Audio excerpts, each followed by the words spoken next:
And howdy, everybody. Welcome to the Word Session 90. And today we have reading with us, we have Glenna and Landon and Dee and Gwen, and someone else fell off. Hopefully they'll be back. So, hi, everybody. Good morning. Yeah, we got it muted. Okay. Very interesting. So today we are continuing on in Esther, starting with chapter 2, then going to 3, 4, 5, and 6. And just a note, this is a book that they really start to convolute the house of Judah and the house of Israel and merge them together and start using the word Jew a lot instead of Judah or Judaism, or, you know, it's just strange how they start mixing it up. So keep your eyes open for that as we read along. And let's see. Anybody else? Okay.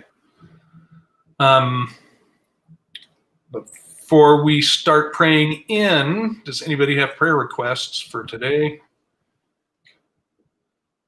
Prayer report Okay. or praise report-ish, not ish. My vision went last week. My eyeballs weren't working properly, and I had stuff going on with my left eye, and I couldn't see at all. And then I was in shades in the dark, and I was living like a vampire for like 4 days. And then I went to the optometrist, and they said I had a growth on my eyeball and some other weird stuff happening with my eyelid and stuff. But because of prayer and stuff, it got resolved. So here I am seeing with my eyeballs. So I'm very, very happy. So praise Abba. Definitely. Excellent. Yeah. Praise Amen. Thank you, Abba. So thanks for praying. Yes. He still wants me to see things. This is a good thing. Yeah. Just so you won't get away with anything, John. We'll see. All right, let's go ahead and pray in.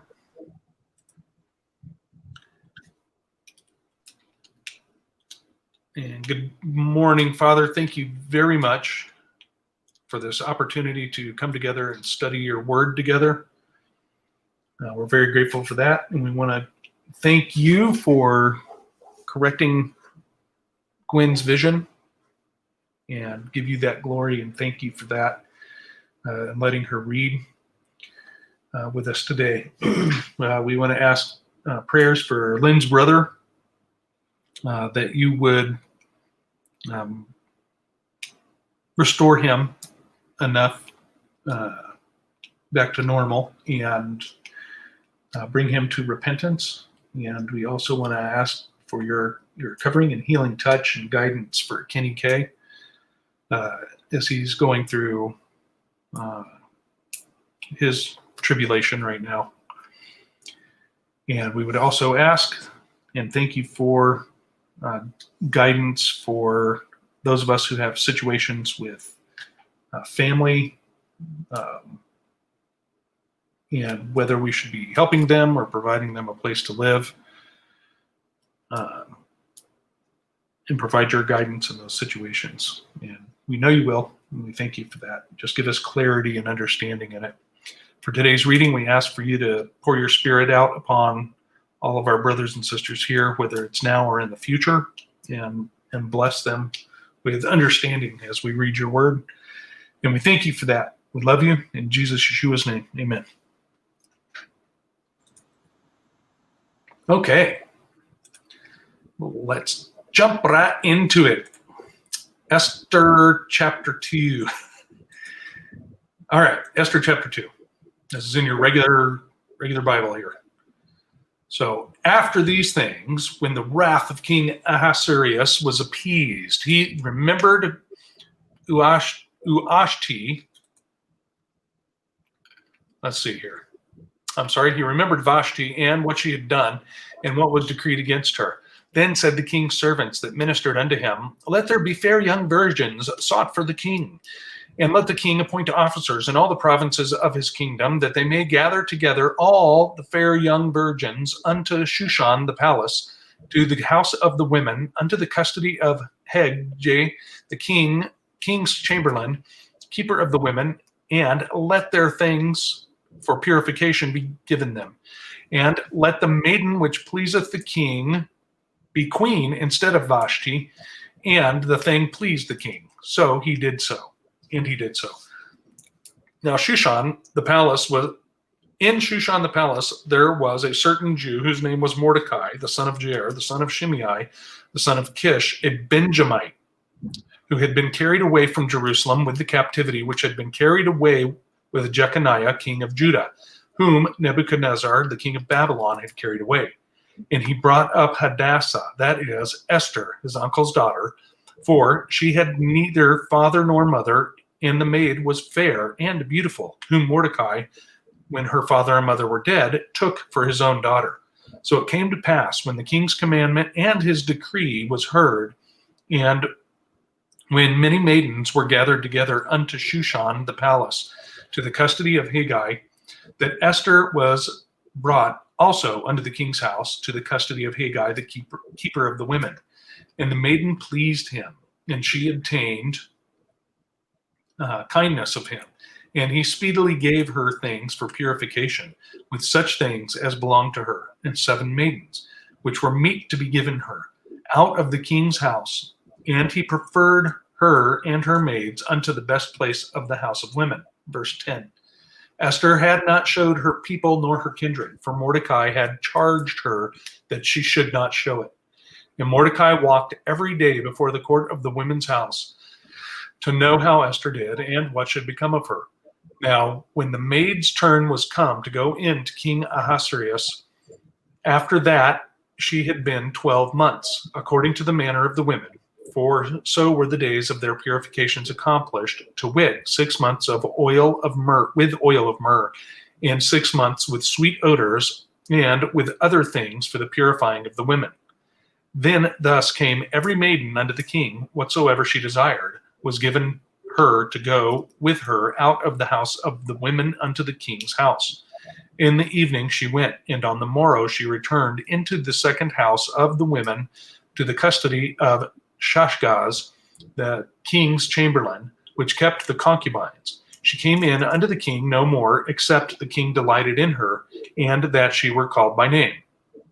Now, when the turn of Esther, the daughter of Abihail, the uncle of Mordecai, who had taken her for his daughter, was come to go in unto the king, she required nothing but what Hegai, the king's chamberlain, the keeper of the women, appointed. And Esther obtained favor in the sight of all them that looked upon her. So Esther was taken unto King Ahasuerus into his house royal in the 10th month, which is the month of Tebeth, in the 7th year of his reign. And the king loved Esther above all the women, and she obtained grace and favor in his sight more than all the virgins, so that he set the royal crown upon her head and made her queen instead of Vashti. Then the king made a great feast unto all his princes and his servants, even Esther's feast, and he made a release to the provinces and gave gifts according to the state of the king. Verse 19. And when the virgins were gathered together the second time, then Mordecai sat in the king's gate. Esther had not yet showed her kindred nor her people, as Mordecai had charged her. For Esther did the commandment of Mordecai, like as when she was brought up with him. In those days, while Mordecai sat in the king's gate, 2 of the king's chamberlains, Bigtan and Teresh, of those which kept the door, were wroth, and sought to lay hand on King Ahasuerus. And the thing was known to Mordecai, who told it unto Esther the queen. And Esther certified the king thereof in Mordecai's name.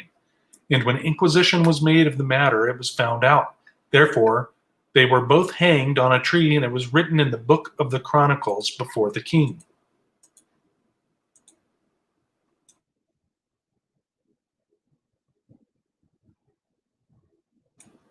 Your turn.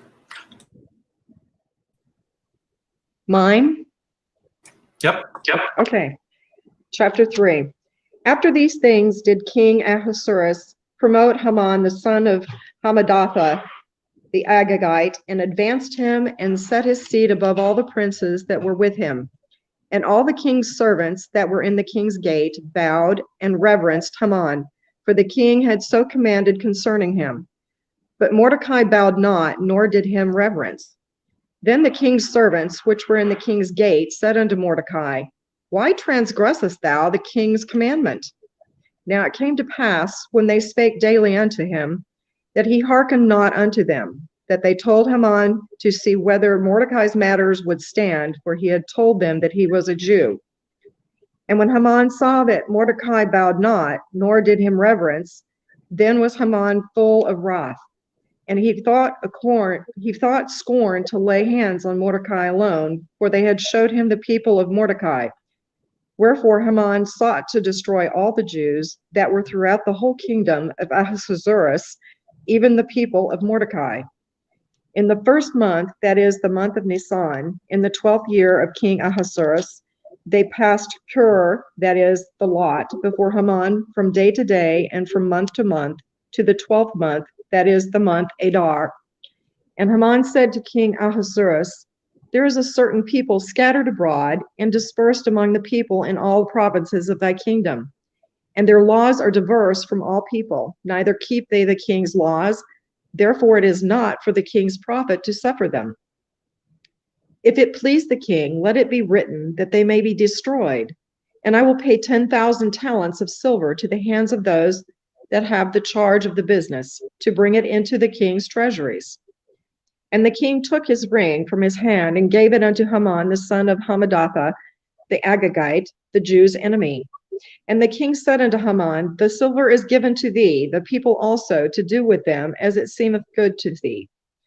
Then the king's scribes called on the 13th day of the first month, and there was written according to all that Haman had commanded unto the king's lieutenants, and to the governors that were over every province, and to the rulers of every people of every province according to the writing thereof, and to every people after their language. In the name of King Ahasuerus was it written and sealed with the king's ring. And the letters were sent by post into all the king's provinces to destroy, to kill, and to cause to perish all Jews, both young and old, little children and women, in one day, even upon the 13th day of the 12th month, which is the month Adar, and to take the spoil of them for a prey. The copy of the writing for a commandment to be given in every province was published unto all people, and that they should be ready against that day. The post went out, being hastened by the king's commandment, and the decree was given in Shushan the palace. And the king and Haman sat down to drink, but the city Shushan was perplexed.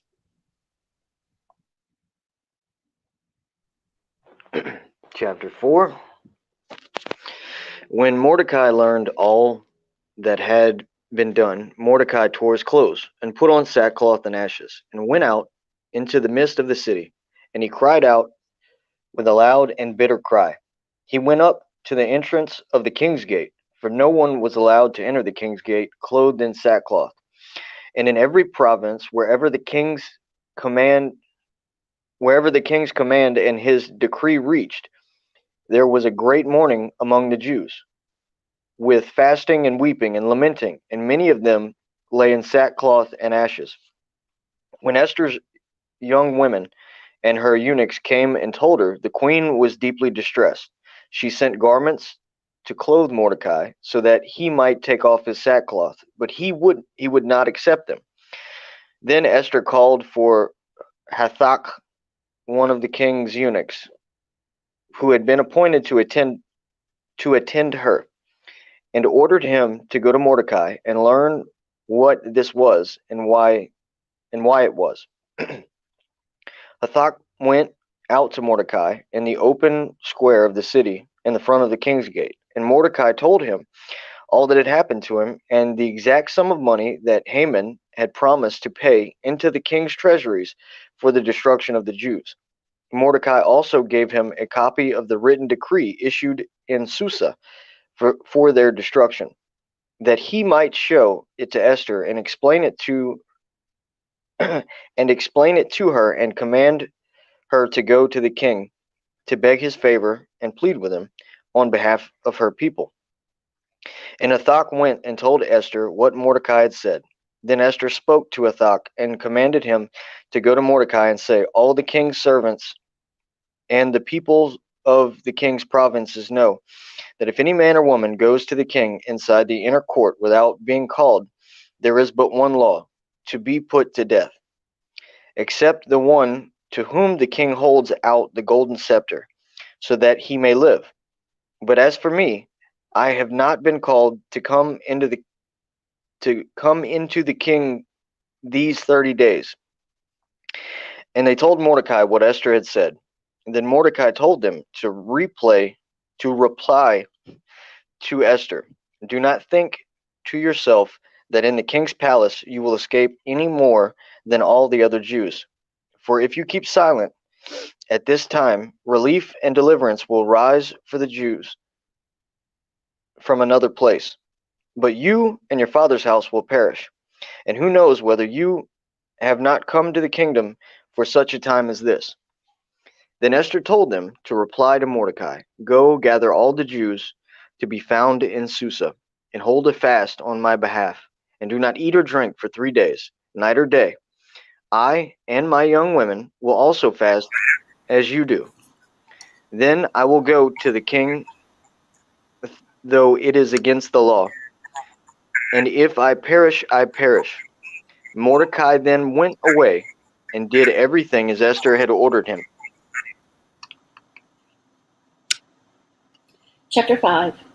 Now it came to pass on the 3rd day that Esther put on her royal apparel and stood in the inner court of the king's house over against the king's house. And the king sat upon his royal throne in the royal house over against the gate of the house.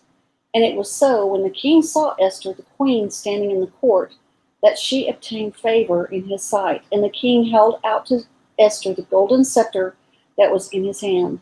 So Esther drew near, and touching the top of the golden scepter. Then said the king unto her, what wilt thou, Queen Esther? And what is thy request? It shall even given thee to the half of the kingdom. And Esther answered, if it seem good unto the king, let the king and Haman come this day unto the banquet that I have prepared for him. And the king said, cause Haman to make haste, and he may do as Esther hath said. So the king and Haman came to the banquet that Esther had prepared. And the king said unto Esther at the banquet of wine, what is thy petition? And it shall be granted thee. And what is thy request? Even to half of the kingdom it shall be performed. Then answered Esther and said, my petition and my request is, if I have found favor in the sight of the king, and if it please the king to grant my petition and to perform my request, let the king and Haman come to the banquet, and I shall prepare for them, and I will do tomorrow as the king hath said. Then when Haman came forth that day joyful and with a glad heart, but when Haman saw Mordecai, not moved for him, he was full of indignation against Mordecai. Nevertheless, Haman refrained himself, and when he came home, he sent and called for his friends and Zeresh his wife. And Haman told them of the glory of his riches and the multitude of his children, and all the things wherein the king had promoted him, and how he had advanced him above the princes and servants of the king. Haman said moreover, yea, Esther the queen did let no man come in with the king unto the banquet that she had prepared but myself. And tomorrow am I invited unto her also with the king.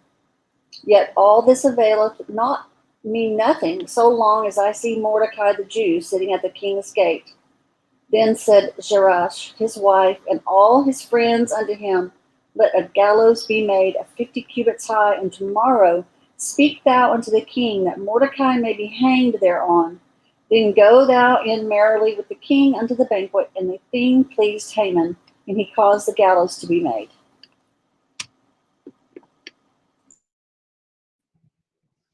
Chapter 6. On that night, the sleep of the sovereign fled, and he commanded to bring the book of the records of the annuals, and they were read before the sovereign. And it was found written that Mordecai had told the Begatha and Teresh, two of the sovereign's eunuchs, the doorkeepers who had sought to lay hands on the sovereign Hashrosh. Verse 3, then the sovereign said, what has been done in value or in greatness to Mordecai for this? And the sovereign's servants who attended him said, naught has been done for him. And the sovereign said, who is in the court? Now Haman come into the outer court of the sovereign's palace to speak to the sovereign to hang Mordecai on the wooden structure that he had prepared for him. And the sovereign's servants said to him, look, Haman is standing in the court. And the sovereign said, let him come in. And when Haman came in, the sovereign asked him, what is to be done for a man whom the sovereign delights to value? Now Haman thought in his heart, whom would the sovereign delight to value more than me? And Haman answered the sovereign, for a man whom the sovereign delights to value, let a royal robe be put, which the sovereign has worn, and a horse on which the sovereign has ridden, one with a royal crest placed on his head. And let his robe and horse be given into the hand of the one of the sovereign's most noble princes. Let them dress the man whom the sovereign delights to value, and make him ride on horseback through the city square, and proclaim before him, thus it is done to the man whom the sovereign delights to value. Verse 10. And the sovereign said to Haman, hurry, take the robe and the horse as you have spoken, and do so for Mordecai, the Jew, who sits in the sovereign's gate. Let no word fail of all that you have spoken. And Haman took the robe and the horse and robed Mordecai, and led him on horseback through the city square, and proclaimed before him, thus it is done to the man the sovereign delights to value. Then Mordecai went back to the sovereign's gate, but Haman hurried to his house, mourning with his covered head. And when Haman related to his wife Zeresh and all his loved ones all that had befallen him, his wise men and his wife Zeresh said to him, if Mordecai, before whom you have begun to fall, is from the seed of the Jews, you are not going to prevail against him, but certainly fall before him.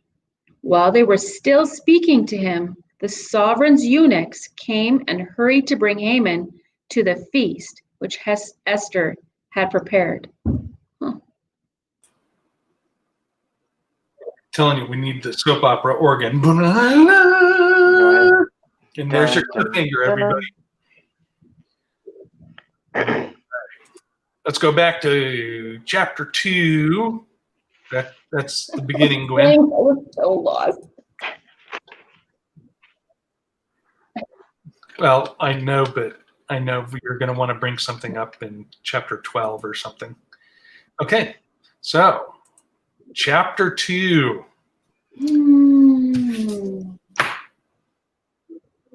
I don't have anything until verse 3 for once. Okay, go.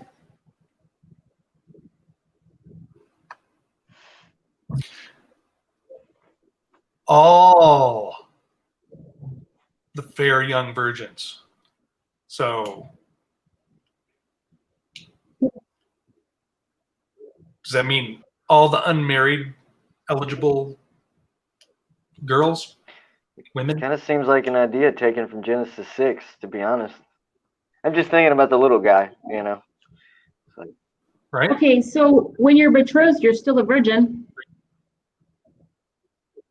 Yeah. This is true, but I don't think it's meaning virgin like that. Would it And the include reason, that too? yeah, but I don't believe that's why, because of later,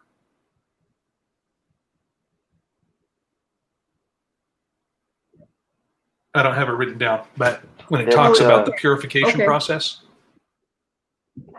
Yes. takes 6 12 months of this months. oil and 6 months of that oil. Hmm. So it's almost like they just took any woman that was not married, is the way I'm kind of thinking maybe it was. Because remember, this isn't a king of Judah or a king of Israel. This is someone that has their own laws and their own ways, that runs an empire. Well, you took away my note. You took away my note. The what? Oh, sorry. Verse 5, no? This is kind of what I was talking about at the beginning, right? Mordecai says right there in verse 5, he was a Benjamite of the house of Judah. So he's not, as they would convolute these days, a Jew. He's a Benjamite, like Paul was a Benjamite. I've watched a few movies about Esther, and there was one phrase that was in like this one that we watched, me and the girls all the time. It's called One Night with the King. But then for some reason after the 400th time that we watched it, there was this something like a phrase or something, I think it's in that movie, that said something about, why didn't you guys leave with everybody else? I think it was when Mordecai was talking to one of his, fellow Jewish brothers. Who's that? Is it me? No. Oh. Is it me? Nope. Okay. So it was curious because this guy says to Mordecai when they're in the village, he says something about like, are you gonna stand up and be a good Jew? And all of this conversation was taking place, but then he said something like, there was a bunch of people that had already gone back to Jerusalem, and then there was some that decided to stay behind. Is that historically accurate, or do you know what I mean? Like, did I don't believe it's accurate from the information that we have. Okay, because I was wondering, like, okay, so then why were there still Jews in Babylon, in Persia, and then some already had been released? There was already a release. Well, would all of the Jews have left when they had the call to go rebuild the temple, or was it just the ones that are like, yeah, let's do it, and the other ones are like, Babylon ain't so bad? Yeah, like, or that they just decided to stay for whatever reason, with one of those being the reasons. But I would wonder why they chose to stay besides that one. Because Esther came out of that group of people. Because they had meat in their flesh pots. And grapes. And grapes. It struck me that Mordecai brought Esther. It didn't. I mean, were these young girls coming willingly? I mean, the king sent out an order to do that, but sounds like to me these girls were actually coming like, oh, yay, I get to go be with the king. Probably some of them were. Ballin'. So it's almost like Lot and Sodom and Gomorrah. Like the closer he got, the more accustomed he got to being there. And so yeah, they maybe Mordecai and Esther and them stayed the course in their Hebrew circles, but if you stay too close to the fire, you're going to eventually get called to be a concubine or a eunuch. I don't know. I'm just wondering about that a little bit.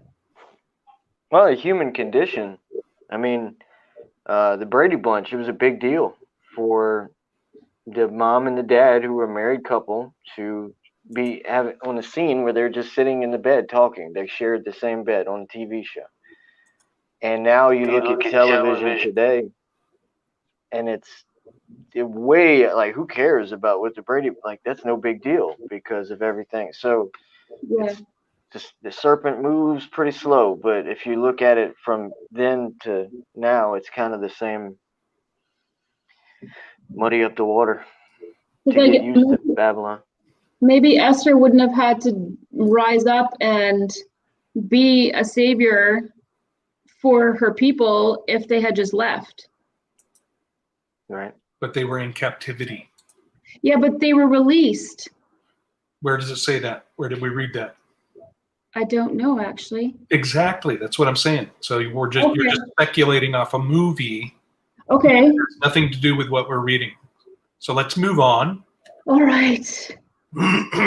And verse 10, why did Mordecai command her to hide her lineage?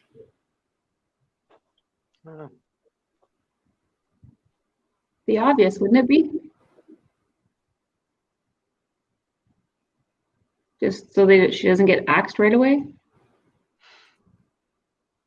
Oh, maybe because they're hated. Yeah. Maybe because they're of the captivity.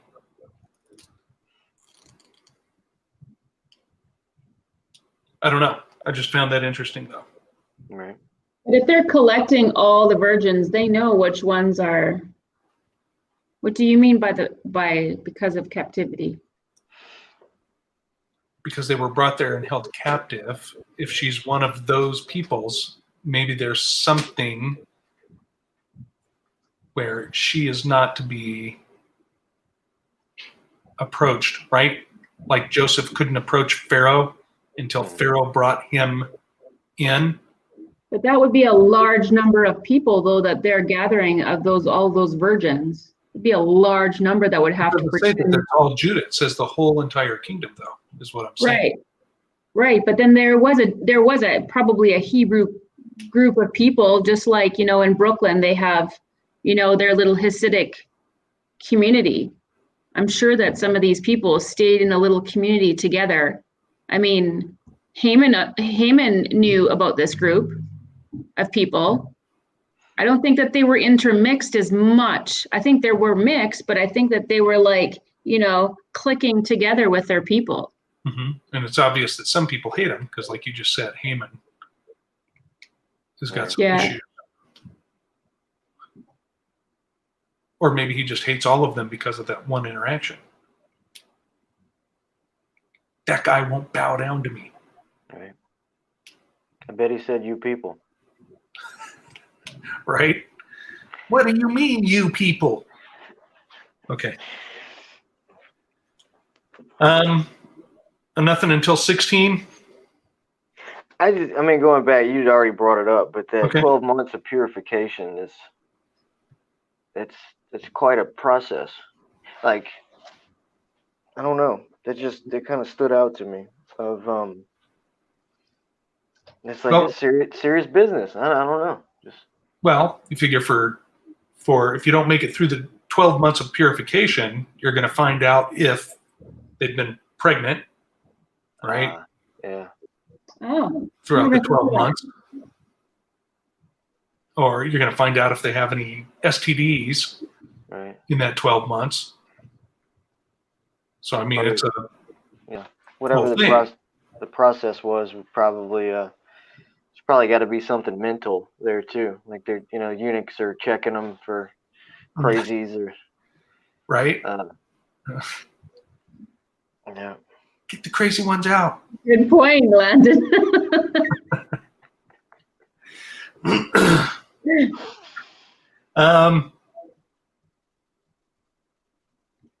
So in verse 16, 10th month, which would put us where? Next Come on, month. calendar girl. Next month. Next month is next month. Okay. And then we cap it off the chapter with Esther's made queen. Right? Or not quite the end of the chapter, but she's made the queen. So she gets chosen out of all these beautiful young maidens. Describes her as fair. Right. Is that word accurate? Like, is it fair because she was like young and kind of like how Leah is described, like her eyes were calmly, or so fair? Does fair mean just her demeanor, or does it mean the texture or color of her skin? Let's look it up. Because I think most of the people down in Persia are usually a little bit darker-ish. My first thought is fair just means like humble, and maybe a softer spirit. That's just my thought. Yeah, like that would make more sense because, but the way they're describing her physical nature, right? The way she looks physically. So I don't know if there's fair is tob, meaning good in the widest sense, and then it's one of these definitions that goes through a whole bunch of things, but basically good or a good thing, good man or woman, the goods are good things, good men or women, and it goes on and on and on, scattering around like that. Okay. Because I know that, like, in definitions, when I'm used to look up names and the meaning of names and stuff, I know that blessed, or one that is blessed, or blessed one, coming, like, I'm just going to toot a little bit. Like, when I looked up my name, and some of the variations was blessed one coming with light. So coming with light, or blessed one, was fair-skinned. But fair-skinned meant that they had a sense of purity or a sense of goodness, like you said, about them. So, So you were right, D. So Private Beautiful says in Esther 2:7 in the Septuagint, Esther was Mordecai's great niece, his father's brother's daughter, but that she was supposed to be his bride. Is that what you guys were talking about earlier? Esther was originally supposed to be Mordecai's bride. Is that you, D? Yeah, I'm responding to chat. I'm reading it as he adopted her as his daughter. It wasn't to be his That's wife. what it says in the King James too. Yeah, and it's what it says in a couple of other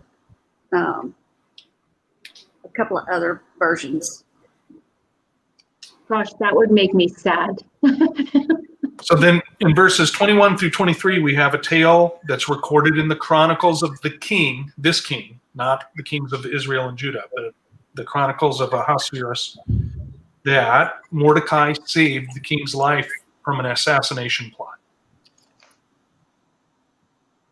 And then that's the last we see of it for a little while. So let's go to Esther chapter 3. Here. Okay. I don't have anything until verse 8. I've got verse 5. Anything before that? Okay, what about verse 5 there? It was just something that it struck me. It's more of a generalization. It's something that I think we're facing right now, is that in the modern day, people want everybody to bow to them. Our modern society, it's not okay, I don't agree with you, but you just go do your thing and we're okay. It's you bow to my will.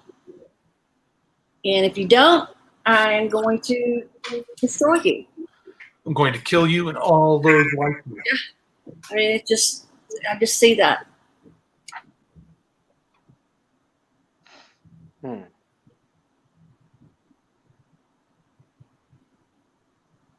Okay. So in verse 8, we have Haman hatch this genocide plot.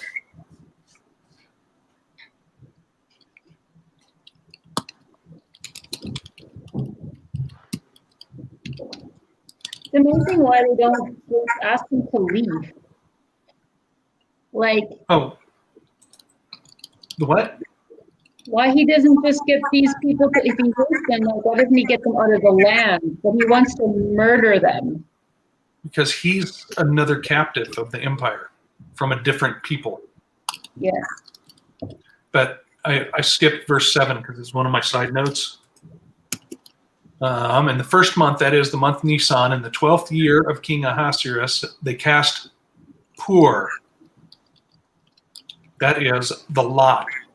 So is this word Pur where we get Purim? What's Purim? Purim. Purim is the big holiday associated with Esther. The big feast. Oh. Purim. Purim. I don't know. I don't know. If anybody has an answer, spit it out. Okay, anyways. Is that the one where all the Jews get drunk today? A Purim is supposed to be, I see it more as a kind of like a Women's Day sort of thing. Okay, I'm thinking of a different one. That's Right. later at the end of Esther. Do you have a better description of it? Anybody? Well, no. I'm sorry. There's one that I just recently, like 2 years ago, and it's based off of the conclusion of what happens here, in the at the end of the story. But there's like it's man's holiday in Israel, where a lot of Jews get blackout drunk and for the unstoppable victory of I don't know. It's a man's thing, nothing to do with God. Anyway, sorry.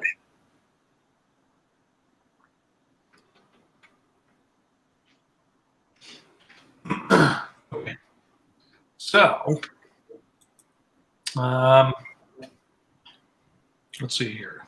Yeah, verse 12, 13th day, the day before Passover, or if they were in the land, right? But they're not in the land. Let's see, where is it? But I found it interesting because the letters get sent out to all the provinces to destroy, kill, cause to perish all Jews, both young and old, little children and women, in one day, even upon the 13th day of the 12th month. So these letters were sent out the 13th day of the first month.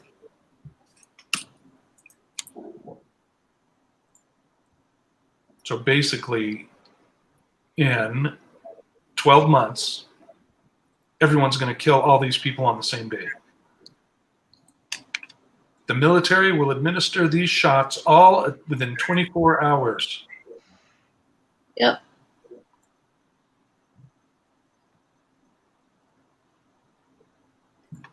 And that, I understand that, Private Beautiful, but I got two people arguing here over different translations. And that's what I'm saying.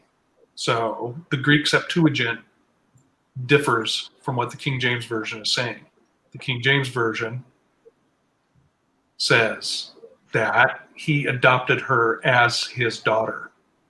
Doesn't say anything about him getting married in the King James Version.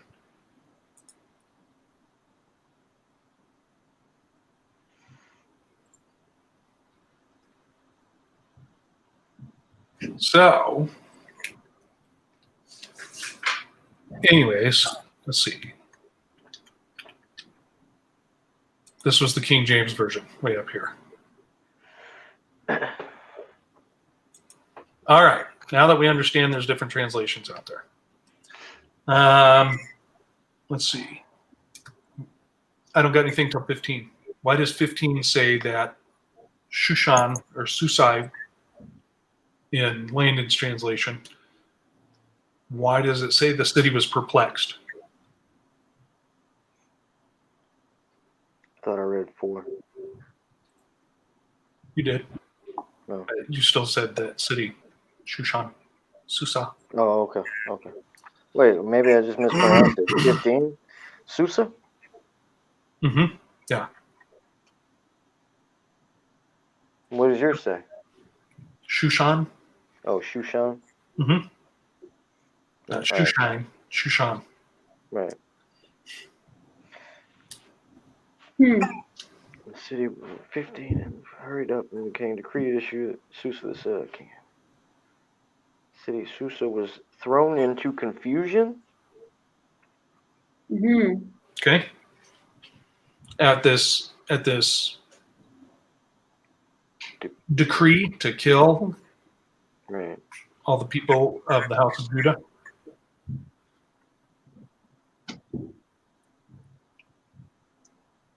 Well, some of these people were neighbors to, Shoshanians, and all of a sudden they're hearing this decree that my neighbor's supposed to be killed in one day. All of these people.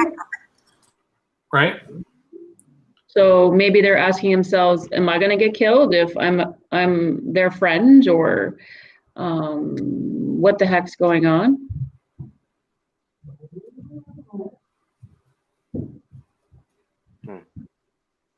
I don't know. Okay. Let's go to 4. I don't have anything until 9.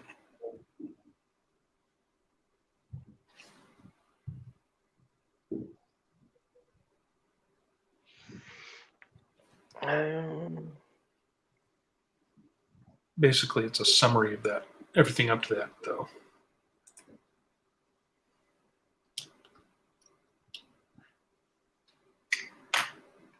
That. Yes, we are aware. It's apparently from a certain region of the United States that's happening.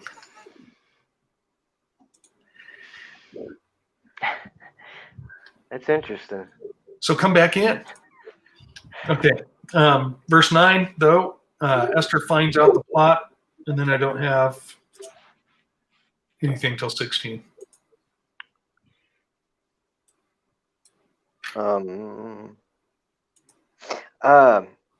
12. Okay. No, 13. What 13? Yeah.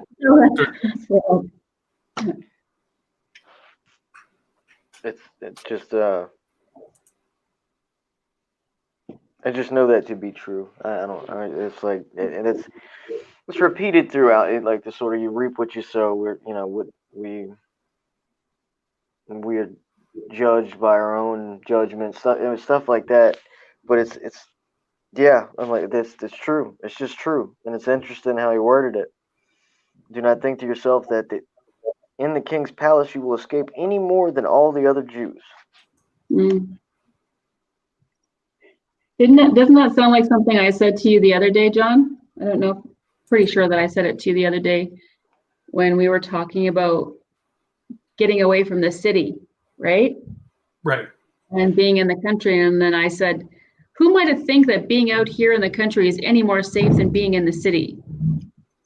Because, I mean, yes, there are benefits of being away from the mass, droves of human cattle that are in the city, but Esther's right in the middle of the city, in the house where she should be the most protected.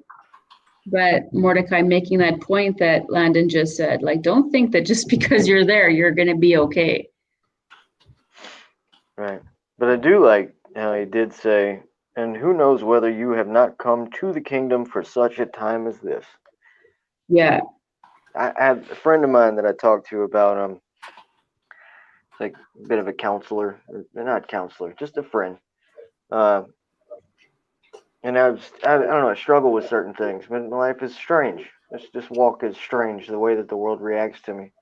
And a lot of times I'm agitated or perplexed as Susa, I guess, as to why the world treats me so differently. Like, why me? And he said, why not you? And I don't know, that stood out to me whenever, and it was It's like, I don't have an answer for that. But I mean, it makes a really strong point that whenever we're going through stuff,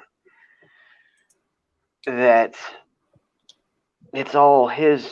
It's like his plan, his story. So that doesn't make me more important than anybody else. Just my story's unique to me versus the way I view the world, as each one of ours should be.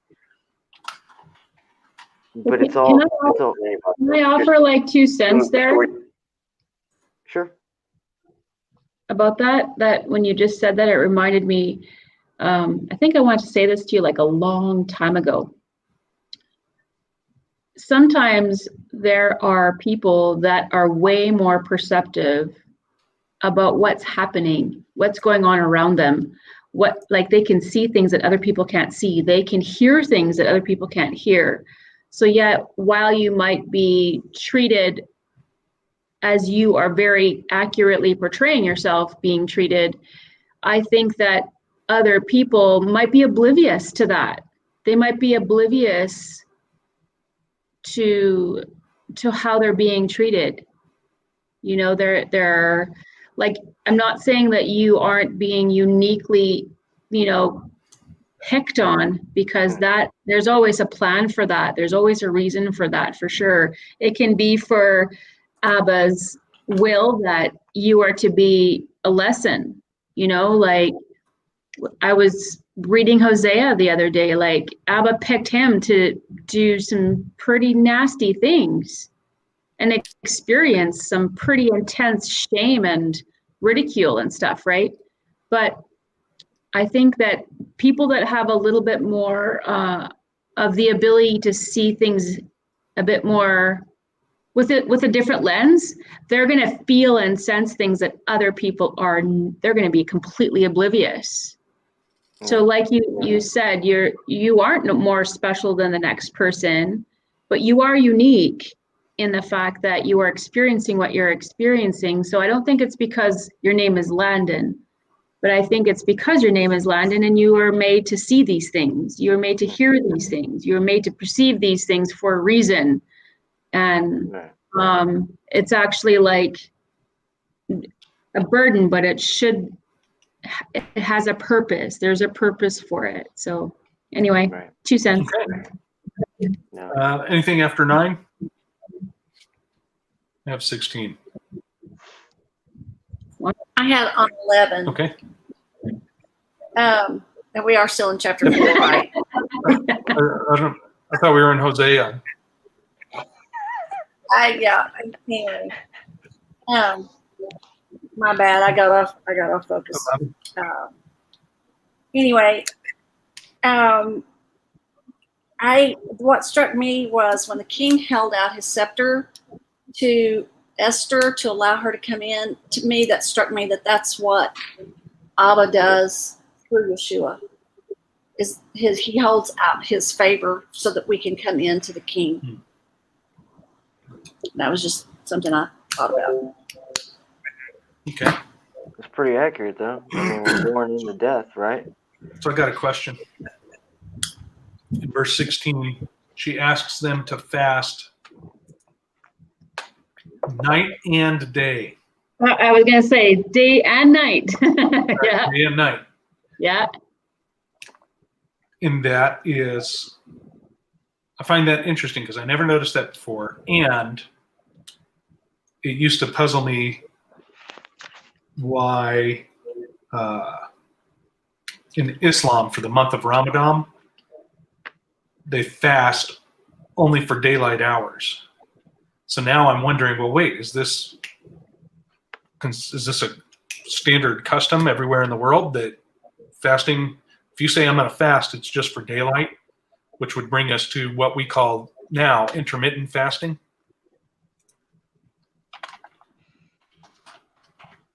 I don't know. Excuse me. We had one Muslim student at our Catholic school, and I felt so bad for him during Ramadan because he's in the lunchroom with the rest of us. But I was too young to understand like why, because Catholics don't really teach fasting all that often. Never. Anyway, we just brought back school memories. on the intermittent fasting, like if you're for, let's just talk about the keto diet for a second. That's intermittent fasting. It's no food after 6 o'clock the night before, and then you're to go 16 hours is the preference. So in that way, all your food and everything, the energy or the food that's all being used for energy is all gone by that point. And at that point, you start burning your fat stores. So I don't know if that maybe, I mean, if you could use that and tie that into that has anything to do with anything. It's just interesting that that's the way that the Father built our bodies. And also becoming more clear, like your body's not constantly working at trying to filter and digest food, even if you're eating really well. Yeah. Oh, I can hear that echo. Sorry, guys. No, I think it maybe. Yeah, no, I agree, Gwen. Because when you eat, your body your body has to send blood and everything to the stomach to start the digestive process. So it's pulling it out of your brain. I mean, I was just thinking about, like, I remember back in the day when I was trying to figure out when Scripture's talking about the heart, like your heart. Usually it's talking about kidneys or liver. It's not referring to this organ that's just, to the left of our body in our chest. Like in Scripture, heart meant your kidneys and your liver. And so just talking about this, I'm just thinking, okay, like when you're fasting, you're allowing those organs to work better because you're not putting something in it, and it can filter out the remaining of what it needs to filter out, and you become clearer in your mind. So your heart is clean, your kidneys are clean, your heart is clean. It's not just talking, spiritually or figuratively, your emotional centerpiece, where you're, well, I don't even know how to describe all that, but I was just thinking, connecting the dots there with fasting and your kidneys and your heart, your kidneys and your liver, meaning your heart being clear. Anyway. When they're resting. I mean, they're not having to digest and process food. The glycolic. So they were able to focus on prayer. It's done. Yeah, I mean, it's stopped. Yeah.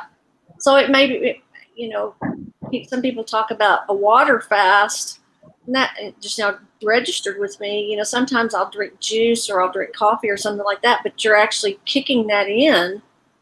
You're still kicking in the metabolic system when you drink juice or coffee or something. So it may be that water is the best. It lets everything rest. Hearing you talk about that, so that's a good.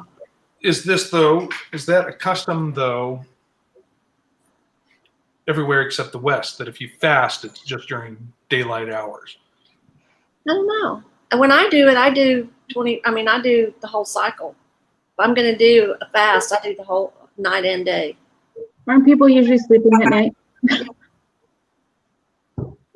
Okay, so let's go. Well, but some people will break a fast, like at sundown, and eat something. Oh, okay. Okay. All right, so chapter 5. Right. Nothing until verse 8 for me.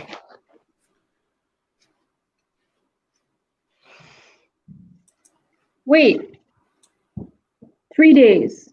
Sorry, verse 1. Okay. Third day. On the third day. Okay. Something happens after 3 days when you're committing yourself to something. Some people say breaking a habit takes 22 days.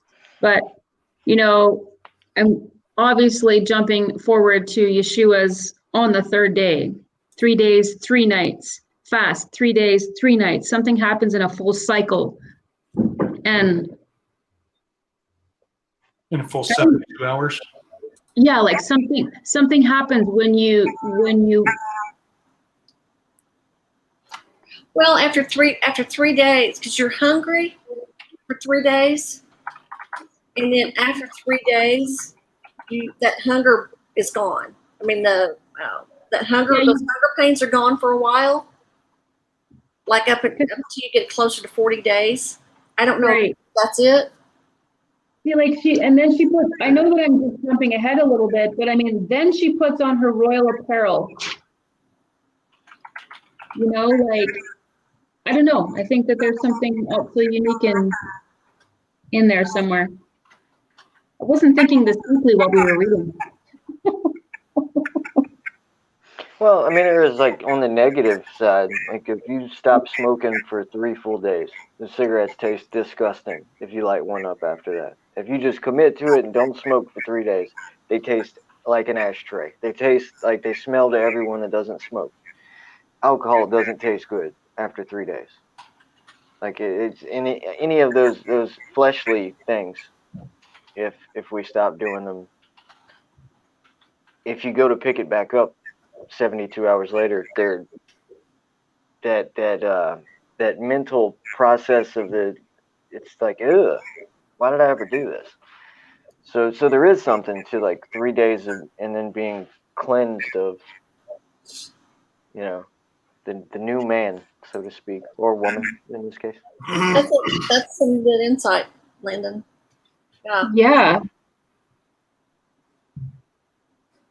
Thank you. So is she hatching her plan here?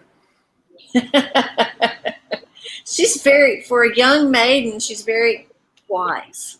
Well, I think that maybe the prayer and fasting, the Father just said, this is what you're going to do. This is what I want you to do. Well, that and when you stoke a fire under somebody that's young and full of passion and conviction, I mean, like Mordecai was saying, like, don't think you're going to escape, you know, like, I think that, yeah, we can definitely attribute wisdom to her, but I think because she's young, it would have been easy to inspire her because she already has a passion for Abba and his ways, right? So I think that if I perish, I perish, you know, like. Joan of Arc, like?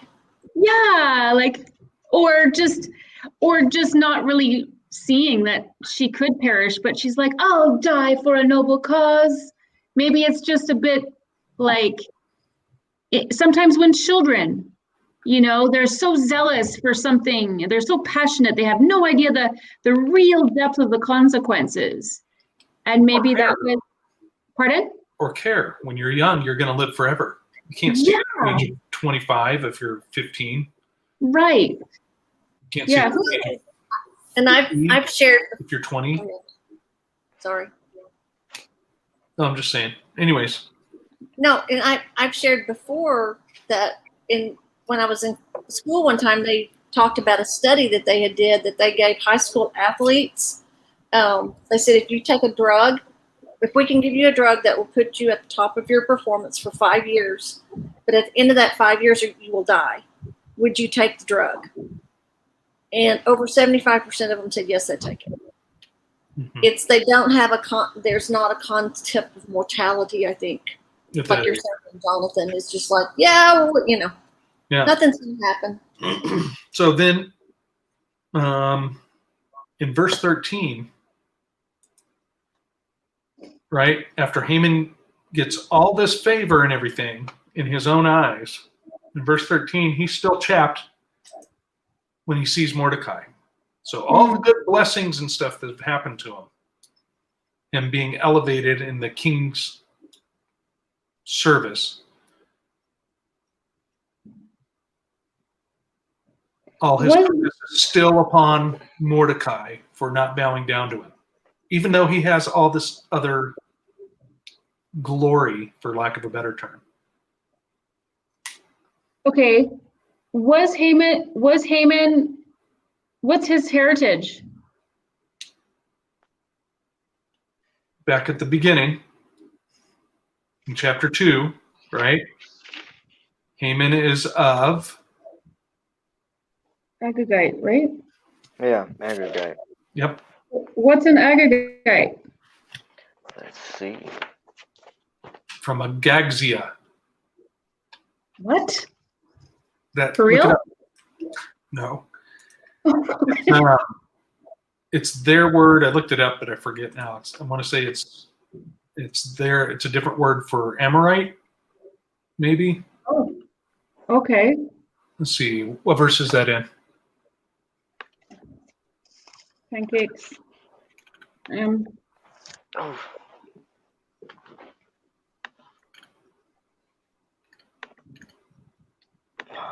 Let's see. Haman. I hate being locked out of my computer. Did you find it?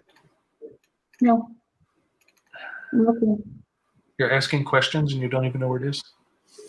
No, Oh, because the reason I have a reason why I'm asking, because I don't think he's just mad. He can't just be mad. Like, is he that just offended that he was offended beforehand? He hated the Jews before.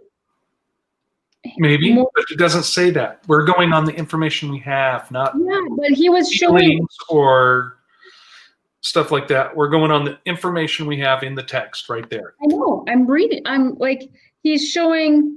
Okay, hang on a second. In chapter. He's all angry because one person, Mordecai, didn't bow down to him. Hang on.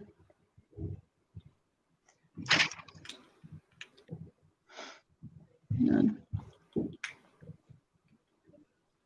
Need the definition.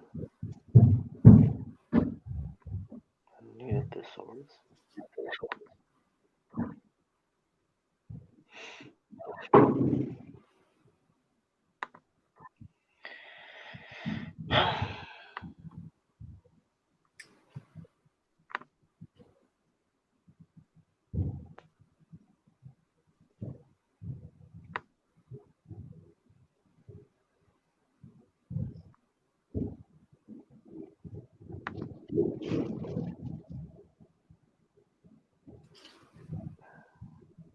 Did you find it?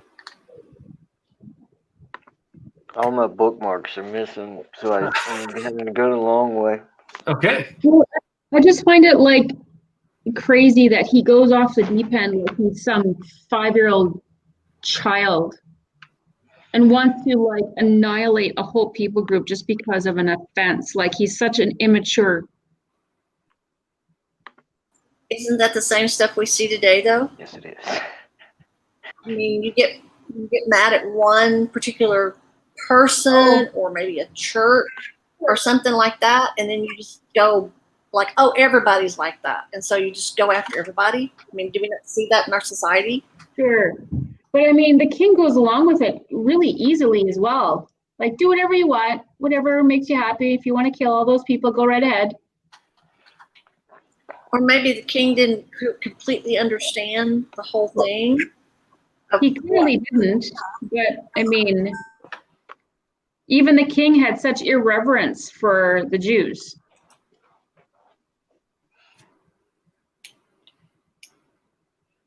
I don't think he had a reverence. Irreverence, I said. Oh, irreverence. Anyways, Okay, so then then he's still butthurt over this. Having to see Mordecai. So all his wife and buddies tell him, build a gallows 80 feet high and hang him from it. That's what you should do. Egging him on.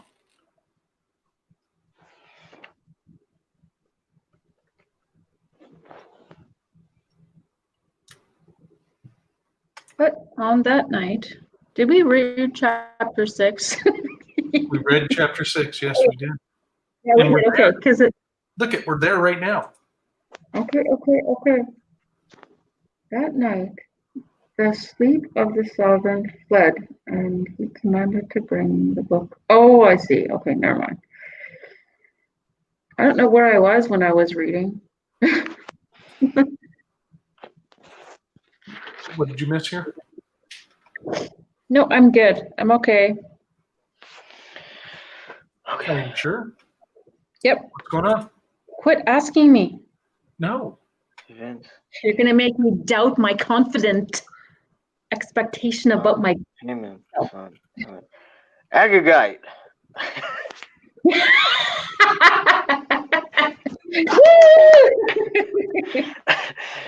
Strong's Hebrew 91. I will overtop. Haman the Agagite. That's it. So Or I think it's just or Agagite. Hang on a second. Haggai. Oh, sorry. Anyway, I'm I found it.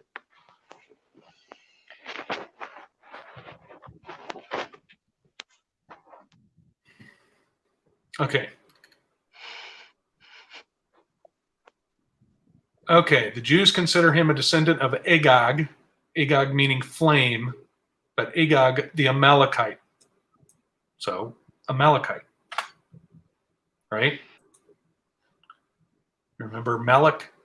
Amalek. Have you been following these studies with us? No.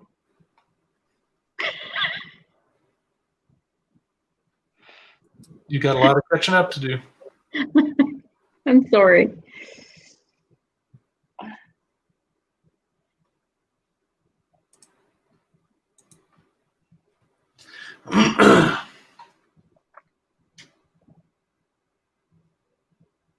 Okay.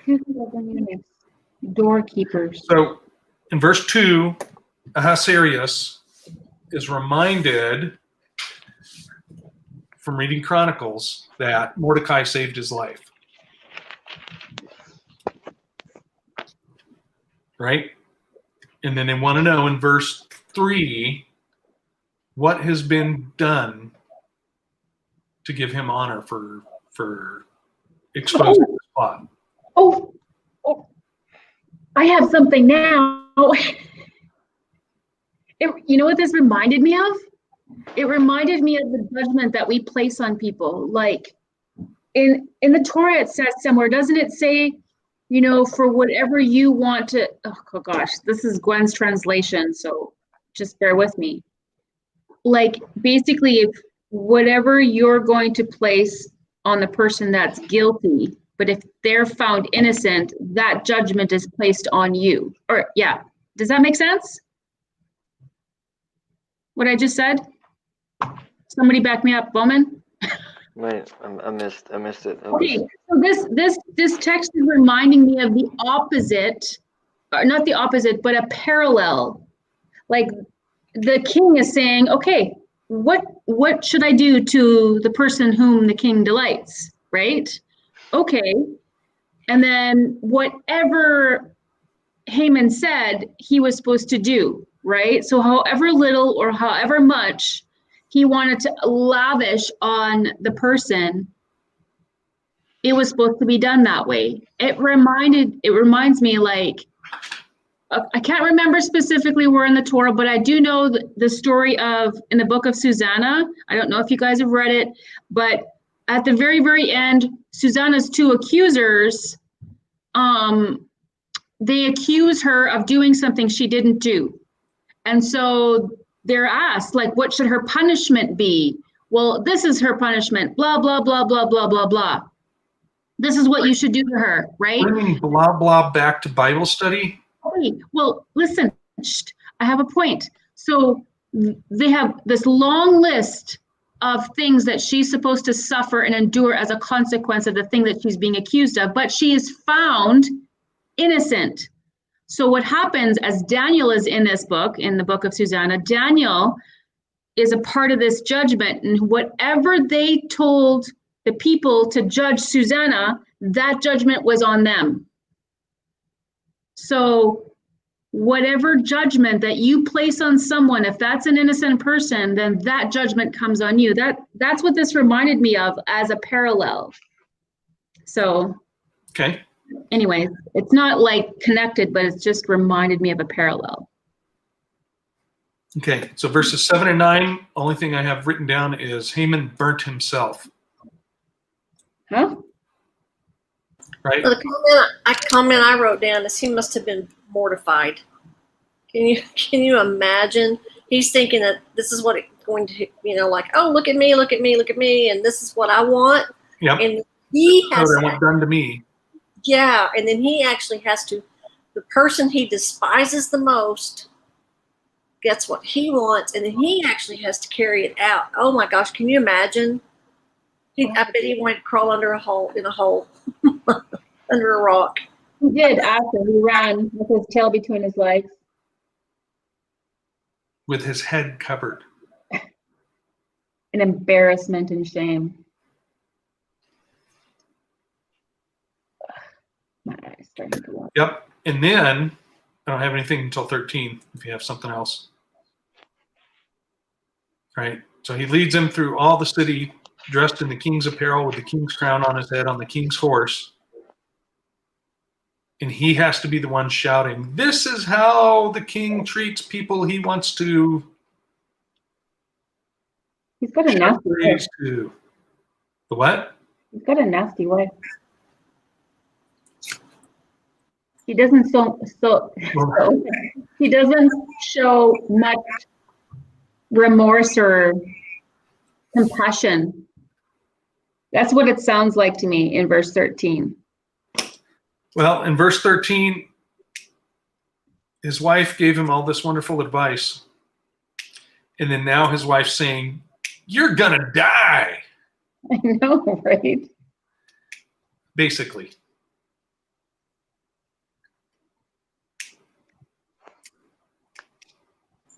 So is this really a very supporting wife anyway, or is it something maybe a wife has her own interests in heart? I think he's a pebble, dude. I think she's giving him advice as a disinterested third party. Yeah.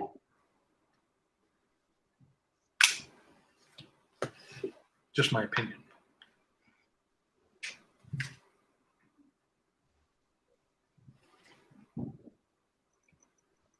Anything else?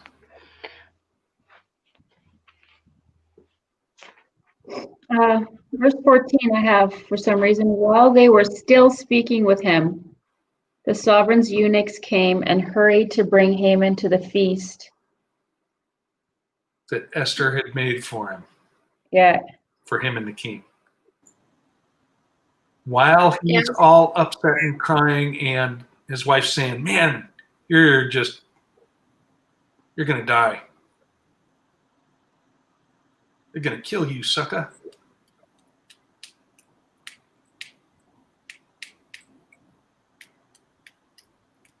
Why, thanks for your vote of confidence, honey. I appreciate that. So could this be a parallel? It was just one of those things that just popped in my head of the wheat and the tares in a way. You've got, he's going around focused on something entirely different, focused on himself, focused on what he wants, blah, blah, blah, blah, blah. And then the king comes and gets him. That actually makes Does that make any sense? It does. Yeah. Who gets taken first? Tares.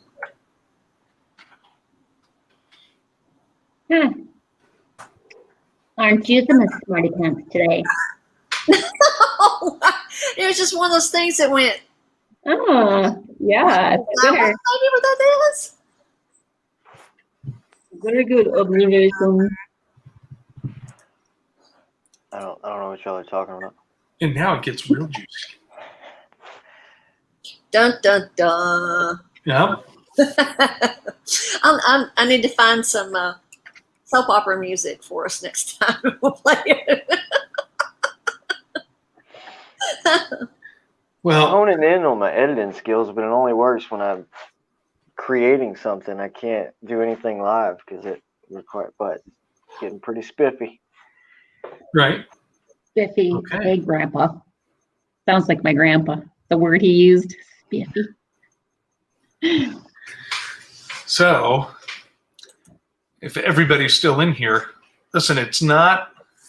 Ooh. Yes, things can be taken wrong in chat and in text. And if you notice, if you read with us for any amount of time, we're using 4 or 5 different translations that we read scripture out of. And It doesn't make sense. None of them is correct. None of them, right? That's why we're told that in the future, we will all be given a perfect language so that we can all understand the Word of God. So we're all in this together. All of No, us are we're in this not. together. So there's no sense in saying this translation's better, or that translation's better. And even if that's not what you were saying, that's how some people were taking it. And That's you made know, a good point, by the way. yeah, what? Sorry, carry on. So just remember that. And one of us may have a lot more insight in one book, and another of us might not have that much, and may have a lot more in something else to follow. So just remember that. You're all welcome here. Everyone's welcome here. Unless you really are a jerk, which nobody is yet. You have to be more of a jerk to each other in chat than I am to Gwen on a routine basis. I was gonna not say anything. I was just forgiving you silently to myself, and Silent but anyway, deadly. yeah. Ugh. All right. Anybody else got anything else? No, my kid is staring at me on the other side of the screen. She's very intimidating. Are they? There's a bear in the window. Just the one is. The other one isn't. Nope. Put down the hatchet. There's a bear behind you, fighting a moose, trying to get in. There's a bear behind you riding a moose, behind. lassoing an antler on a deer. Okay, I have to go. I have to put some stuff in my eyes. Okay, well, we're going to let everybody go. So thank you, everybody, for reading. Thank you, GR, Glenna, for joining us today. And thank you, Dee. Thank you, Landon. Thank you, Gwen, the Canadian. See how that rhymes? No. And it rhymes in American English. All right. If Matt was here, he'd say, like, share, subscribe. Okay. Anyways, I love you all. We'll talk to you soon. Okay. Bye.